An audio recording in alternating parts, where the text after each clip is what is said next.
நாம காஞ்சிபுரத்தில் பேசும்போது நம்மளுடைய விஷன் என்னன்னு சொன்னோம். இப்போ அதனுடைய கண்டினியூஷனா சில விஷயங்கள் இங்கே நான் சொல்லணும்னு ஆசைப்படுறேன். இப்பவும் சொல்றேன், உறுதியாக சொல்றேன், சத்தியமா சொல்றேன். பெண்கள், பெண் குழந்தைகள், ஆண் குழந்தைகள் பாதுகாப்பு நம்ம ஆட்சியில் நம்பர் 1 இருக்கும். சட்டம் ஒழுங்கு ரொம்ப ரொம்ப ஸ்ட்ரிக்டா இருக்கும். அரசு பள்ளிக்கூடங்களும் கல்லூரிகளும் முதல் தரமா இருக்கும். போட்டி தேர்வுகளுக்குன்னு லட்சங்களை கொட்டி தனி கோச்சிங் சென்டர் போய் படிக்க அவசியமே இருக்காது.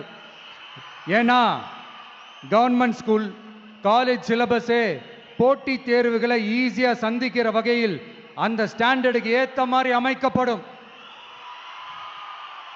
உயர்நிலை பள்ளி பாடத்திட்டங்களிலேயே அடிப்படை அரசியல் சாசன சட்டம் சேர்க்கப்படும்.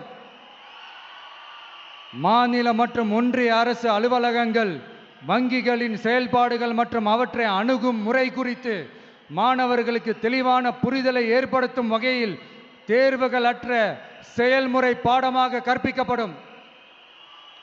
இந்தியா முழுக்க உள்ள ஒன்றிய அரசு சார்ந்த கல்வி நிலையங்கள் மற்றும் அதன் சேர்க்கை அட்மிஷன் குறித்து புரிதலும் தெளிவும் மாணவர்களுக்கு உருவாக்கப்படும்.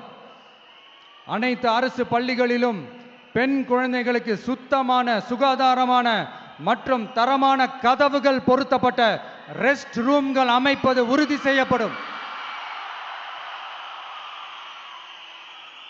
போதைப் பொருட்கள் இல்லாத தமிழகம் உருவாக்கப்படும். மாவட்ட கலெக்டர்கள் மற்றும் எஸ்பிக்களில் சரி பாதி பெண்களாக இருக்கும்படி செய்வோம். மலை கிராமங்களில் அரசு ஆரம்ப சுகாதார நிலையங்கள் பிரசவம் பார்க்கும் வசதியுடன் அமைக்கப்படும். பஸ் போக்குவரத்து இல்லாத கிராமங்கள் மற்றும் மலை கிராமங்களே இல்லை என்ற நிலை உருவாக்கப்படும். ஏற்கனவே அமைப்பு சாரா தொழிலாளர்கள் அமைப்பு இருந்தாலும் ஆட்டோ, டாக்ஸி மற்றும் லாரி டிரைவர்களுக்கென அவர்களின் நலன்களுக்காகவும் குடும்ப நலன்களுக்காகவும் தனியாக நல வாரியம் அமைக்கப்படும். தென் தமிழகம் உட்பட தமிழகத்தின் தேவையான பகுதிகளில் தொழிற்சாலைகள் அமைக்கவும் தொழில் வளம் பெருக்கவும் தனி கவனம் செலுத்தப்படும்.